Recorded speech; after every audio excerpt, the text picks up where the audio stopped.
দুর্গাপুরে রামনবমীর দিনে দেওয়াল লিখনকে কেন্দ্র করে রাজনৈতিক উত্তেজনা ছড়িয়েছে।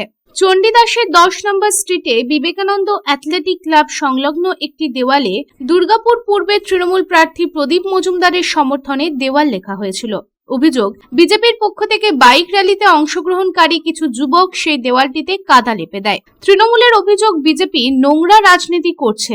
এই প্রসঙ্গে 1 নম্বর ব্লক তৃণমূল সভাপতি রাজীব ঘোষ বলেন, বিজেপি নিজের অস্তিত্ব হারিয়ে ফেলেছে, তাই তারা এরকম নোংরা খেলা খেলছে।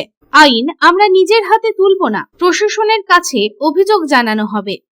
ঘটনাটা আপনারা দেখতে পাচ্ছেন, আমিও খবর পেলাম। এখানে আমাদের যে ভাই থাকে দেবাংশু, এই অঞ্চলের যিনি যুব সংগঠনটা দেখেন, তো আমাকে খবর দিল, একটা ক্লিপিংসও পাঠালো। দেখলাম যে আমাদের প্রার্থী প্রদীপ মজুমদারের নামের ওপর মাটি লেপে দেওয়া হয়েছে এবং আমাদের কিছু পতাকাকে ছিঁড়ে রাস্তায় ফেলে দেওয়া হয়েছে।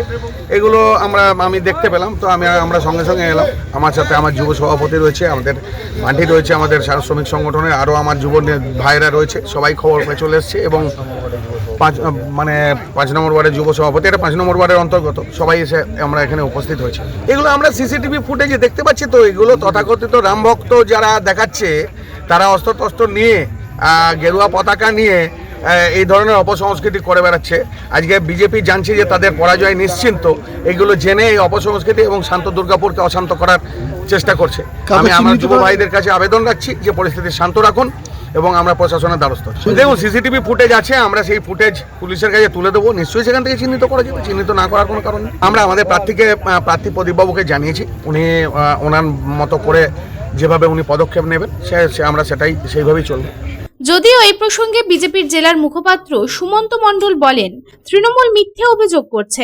রামনবমীর মিছিলে তৃণমূলের কার্যকর্তারাও ছিল, এটি সঠিক কিনা সেটা বিবেচনা করতে হবে। তৃণমূলের মধ্যে গোষ্ঠীদ্বন্দ্ব আছে কিনা সেটা দেখতে হবে।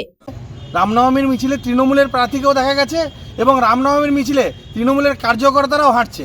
তাহলে এই কাদা ছোড়াছুড়ি করলো কারা?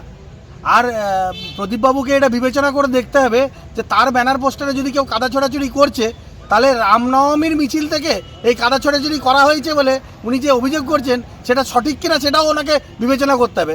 কারণ রাম ভক্তরা কোনোদিনই এরকম কালচারে বিশ্বাসী নয় যেখানে কারো ব্যানার বা পোস্টারে কাদা ছোড়াছুড়ি করবে। এটা তৃণমূলের কালচার, তাই তৃণমূলের মধ্যেই গোষ্ঠীদ্বন্দ্ব আছে কিনা সেই বিষয়টাও ভাবতে হবে। আর আগামী দিনে মানুষ ওনাদেরকে এই পশ্চিমবঙ্গ তথা দুর্গাপুর থেকে বিদায় জানাবেন, তাই কাদা ছোড়াছুড়ি করার কোনো প্রয়োজন রাম ভক্তদের অন্তত নেই। এটা তৃণমূলের কালচার, তৃণমূলই এই সব ঘটনা ঘটিয়ে থাকে।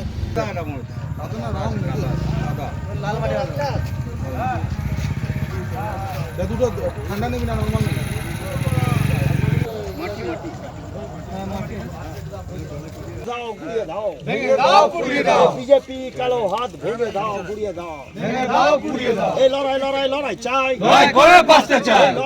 লড়াই চাই। দুর্গাপুর থেকে সাধন রুজের report, public times. I am Dr. Radhakrishna. I am a gastroenterologist and a liver specialist. So I do visit Durgapur once a month. I stay here for 2 days. So we do different types of procedures pertaining to gastroenterology and liver. So we have a range of evaluations that we do here. We do the routine endoscopy, colonoscopy.